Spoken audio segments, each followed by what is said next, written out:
খুবই পরিষ্কার করে বলতে চাই যে প্রধান উপদেষ্টার একই দিনে গণভোট এবং জাতীয় নির্বাচনের ঘোষণায় জনগণের আকাঙ্ক্ষা পূর্ণ হয়নি।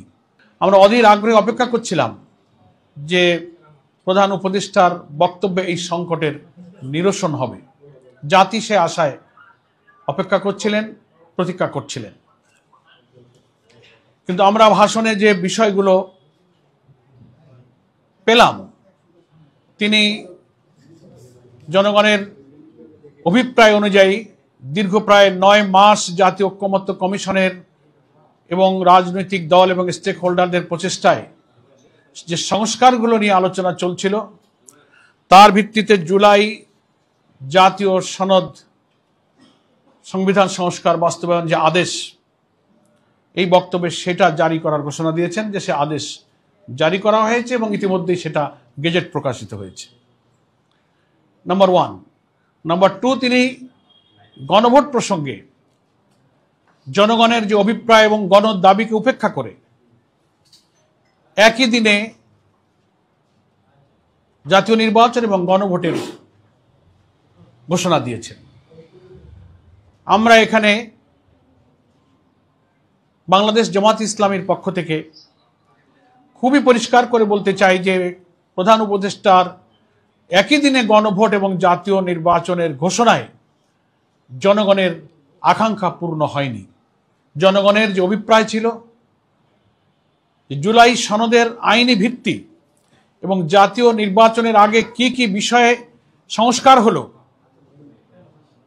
নতুন প্রস্তাবিত জুলাই চার্টারের ভিত্তিতে সংবিধানের কি কি সংশোধনী প্রস্তাব যাচ্ছে, যে 48টি প্রস্তাবে আমরা সর্বসম্মত হয়েছি সাংবিধানিক সংস্কার সহ অন্যান্য সংস্কার, এগুলো জাতীয় নির্বাচনের পূর্বে জাতিকে জানাতে হবে, ভোটাররা জানবেন, তার উপরে মাইন্ডসেট হবে, তারপরে তার উপরে হা না মতামত দেবেন।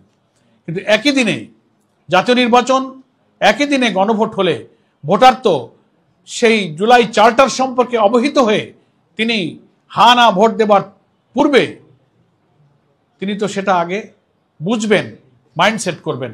অথচ একই দিনেই তাকে ওই সিদ্ধান্ত নিতে হবে, আবার একটা প্রতীকে তার জাতীয় নির্বাচনের ভোটও দিতে হবে।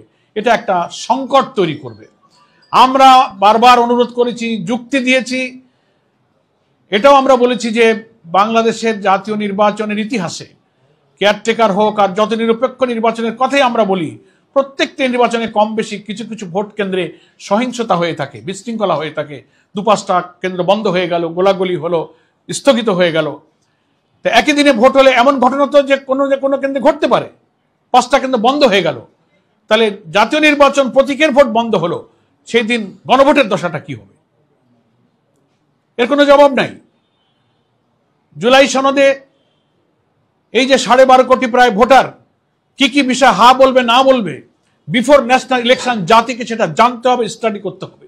ইলেকশন কমিশন সেটা পাবলিক করবেন, ওয়েবসাইটে দেবেন, তারপর না এত ক্রিটিক্যাল বিষয়ে তিনি সিদ্ধান্ত নেবেন। অথচ সেই সুযোগ না দিয়ে 2টা ভোট একজন ভোটারকে একই দিনে দিতে গিয়ে একটা সংকটে ফেলে দেওয়া হলো।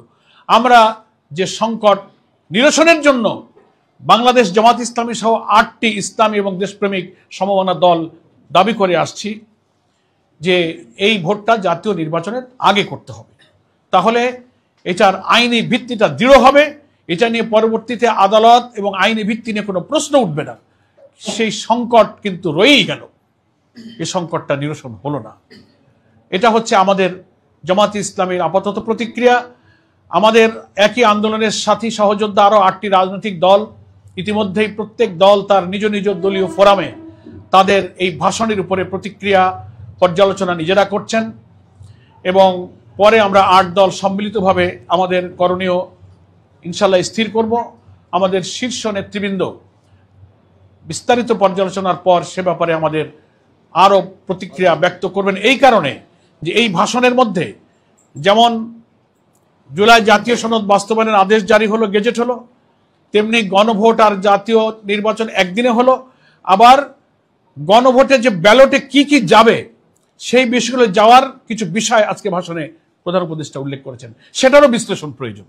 এই জন্য আমরা জামাত ইসলামী আজ সন্ধ্যায় পরে আমাদের সর্বোচ্চ অ্যাপেক্স বডি নির্বাহী পরিষদ সন্ধ্যা 6টায় আমরা আমাদের এই ভাষণের উপরে মূল বিষয়ের গভীরে আমরা পর্যালোচনায় বসতেছি।